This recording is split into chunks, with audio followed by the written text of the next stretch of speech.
जय माता दी। आज हम बात करेंगे कुंडली के बारे में। एस्ट्रोलॉजी के अंदर सबसे बड़ी बात कही जाती है कि जो लोग एस्ट्रोलॉजी में बिलीव करते हैं उनको सक्सेस जल्दी मिलती है। जो लोग नहीं करते उन्हें सक्सेस तो मिलती है लेकिन लेट मिलती है।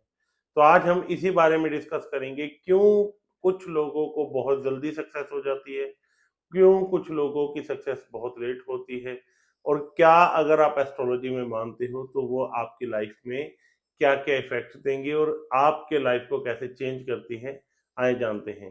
पूरी वीडियो देखने से पहले चैनल को सब्सक्राइब कर दें और ये जो बेल आइकन दिख रहा है इसे जरूर दबाएं। अब हम बात करते हैं कुंडली के बारे में। एस्ट्रोलॉजी ज्योतिष शास्त्र जिसे कहा जाता है, ज्योतिष शास्त्र के अंदर एक बहुत महत्वपूर्ण चीज है कि जब आपका जन्म होता है उस समय एक लग्न कुंडली आपके लिए बनाई जाती है। वही लग्न कुंडली सारी जिंदगी आपके लिए चलती है, आपकी ग्रह दशा को दर्शाती है। और सबसे बड़ी बात, जो वो लग्न कुंडली है उसके अंदर आपके जीवन का सार होता है। मतलब जो अच्छा ज्योतिषाचार्य होगा, जो अच्छा ज्योतिष जानता होगा, वो आपकी कुंडली देख करके जन्म से लेकर मृत्यु तक हर बात बता सकता है। इसीलिए जो लोग बिलीव करते हैं कुंडली में, उनको सक्सेस अच्छी मिल जाती है। क्यों? क्योंकि वो अपने समय रहने पर उपाय करते रहते हैं और टाइम टू टाइम अपडेट रहते हैं। अब आप भी अगर अपडेट होना चाहते हैं तो कुंडली के कुछ नियम समझ लीजिए। एक कुंडली जिसके 12 घर होते हैं, हर एक घर 30 डिग्री का होता है। मतलब 12 घर 360 डिग्री के होते हैं, जो कि एक राउंड अप बताया जाता है, जैसे कि ग्लोब। इस 360 डिग्री की कुंडली के अंदर 9 ग्रह और 12 राशियां होती हैं। 12 घर 12 राशियों को दर्शाते हैं। अब हम आपको बताएंगे कौन सा घर किसे दिखाता है और किस प्रकार से आपने अपनी जिंदगी के बदलाव के लिए जो चीज चाहिए उस घर से रिलेट कर सकते हैं। जैसे कि सबसे पहले प्रथम जो घर है जिसे लग्न बोलते हैं, वह तन को दिखाता है। तनु अर्थात आपका शरीर कैसा रहेगा, आपका स्वभाव कैसा रहेगा, रंग रूप कैसा रहेगा, ये सब आपका पहला घर अर्थात तन दिखाता है। दूसरा घर जिसे हम धन का घर कहते हैं, धन के घर को आप दर्शा सकते हैं कि किस प्रकार से आपकी जिंदगी का जो डे लाइफ की पैसे चाहिए, डे टू डे लाइफ में जो आपको एक्सपेक्टेड है। दूसरा घर धन का घर है, जो कि दर्शाता है आपको रोजमर्रा की जिंदगी में जिस तरह पैसे चाहिए, जितने पैसे चाहिए, वह कैसे अर्जित होंगे और आपके पैसे का जो सामंजस्य है वो कैसा रहेगा, ये दिखाता है दूसरा घर। अब बात करते हैं तीसरे घर की, जो कि अनुज को दिखाता है। अनुज माने आपके छोटे, आपका परिवार, आपके छोटे भाई बहन इत्यादि को आपका ये तीसरा घर दिखाता है कि परिवार से कितना स्नेह रहेगा, भाई बहनों से कितना प्यार रहेगा। ये आपका तीसरा घर दिखाता है। जिनको भाई बहन से लाभ चाहिए वो अपने तीसरे घर को अर्थात कुंडली के तीसरे घर को देख करके अपने भाई बहन से अधिक मित्रता बना सकते हैं। चौथा घर जिसे सुख का घर कहा गया है, लग्जरीज का घर कहा गया है, साथ ही इसे माँ का घर भी कहते हैं। जो जातक अपने माता के लिए अधिक सोचते हैं, जो अपनी माता के लिए कुछ करना चाहते हैं, वे जातक चौथे घर को देख करके चौथे घर को सही कर लें, जिससे कि उनकी माँ के प्रति उनका प्यार बढ़ेगा। माँ का स्वास्थ्य इत्यादि भी चौथे घर से देखा जाता है। साथ ही साथ यदि जिंदगी में सुख चाहिए, यदि जिंदगी में लग्जरी चाहिए, क्या उपाय करें, ये आप अपनी कुंडली के चौथे घर को देख करके जो उपाय करेंगे उनसे आपका सुख का भाव अच्छा होगा और जिंदगी में लग्जरीज आना शुरू हो जाएंगी।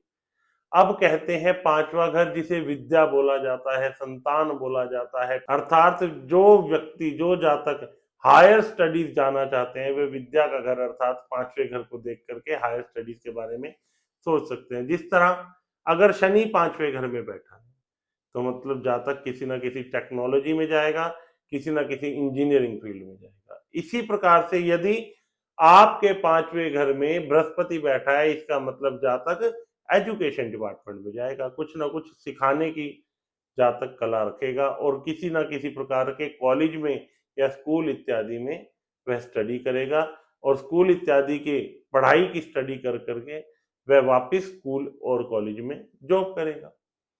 इस प्रकार यदि संतान चाहिए, संतान विलंब हो रही है, तब भी आपको अपने 5वें घर को देखना चाहिए।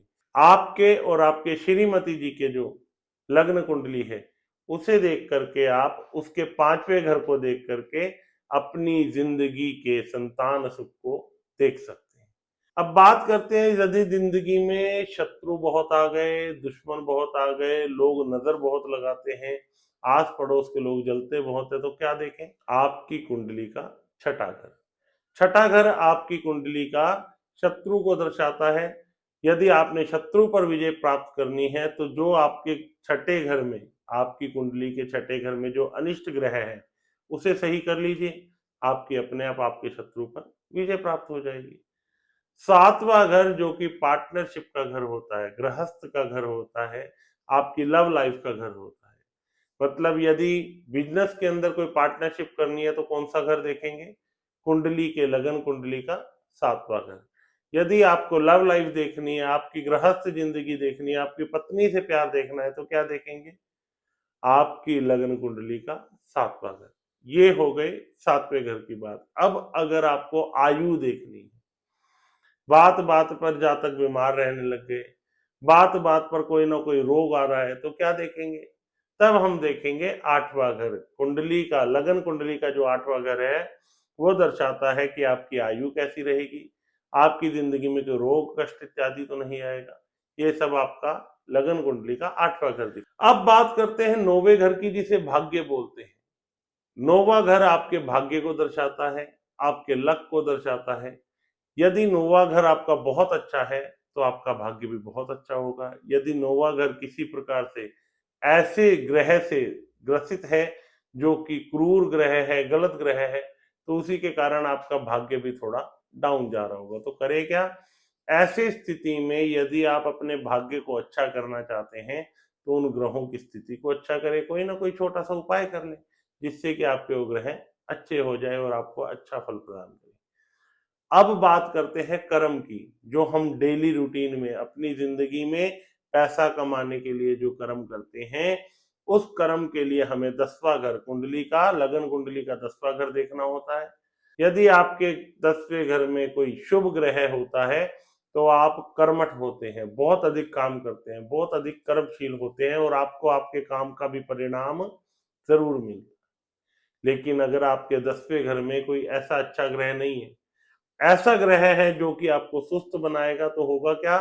काम करने का मन तो करेगा, लेकिन काम कर नहीं पाएंगे। इसलिए आपको अपने 10वें घर को देख करके, अपनी कुंडली के 10वें घर को देख करके उसके कुछ ऐसे उपाय करने हैं, जिससे कि आपका काम अधिक हो और काम का फल भी जरूर मिले। अब बात करते हैं 11वें घर की। 11वां घर आय का घर, इनकम का घर है। यदि 11वें घर में कोई ऐसा ग्रह बैठा है जो अनिष्ट है, तो आपकी इनकम आते आते रुक जाएगी। लेकिन अगर 11वें घर में कोई शुभ ग्रह बैठा है या कोई शुभ दृष्टि पड़ रही है, तो आपकी इनकम में कभी कोई रुकावट नहीं होगी, और जहां आप काम कर रहे हैं, वहां से आपको बहुत अधिक धन लाभ प्राप्त होगा। अब 12वें घर की बात करें, तो विदेश को देखने के लिए भी 12वां घर कहा जाता है, और साथ ही साथ जो जातक खर्चा करते हैं, उनके लिए भी 12वां घर देखा जाता है। 12वें घर में शुभ ग्रह है, तो आपका खर्चा कम होगा। लेकिन अगर 12वां घर अनिष्ट ग्रह के कारण ग्रसित है, तो आपका खर्चा बहुत अधिक होगा, बेकार की चीजों पर होगा। साथ ही साथ आप विदेश जा सकते हैं या नहीं जा सकते, इसके लिए भी 12वां घर देखा जा सकता है। ये तो थे आपकी लगन कुंडली के 12 घरों के हाल। आगे की वीडियो में आप जानेंगे कि ग्रह को हम कैसे शांत कर सकते हैं, राशियां कैसे देख सकते हैं, और किस राशि का कौन सा स्वामी होता है, और किस स्वामी की पूजा से क्या फल प्राप्त होते हैं। ये जानने के लिए आप हमारे इस चैनल पर बने रहें। आज की इस वीडियो को देखने के लिए बहुत बहुत धन्यवाद। आप में से जो जो अधिक जानकारी लेना चाहते हैं कुंडली के बारे में, नीचे दिए गए नंबर पर आप संपर्क कर सकते हैं। वीडियो को देखने के लिए बहुत बहुत धन्यवाद। वीडियो को याद से लाइक करें, शेयर करें, और ऐसे लोगों तक जरूर पहुंचाएं जिन्हें कुंडली देखने का एक मन होता है, एक इच्छा होती है। बहुत बहुत धन्यवाद। जय माता दी।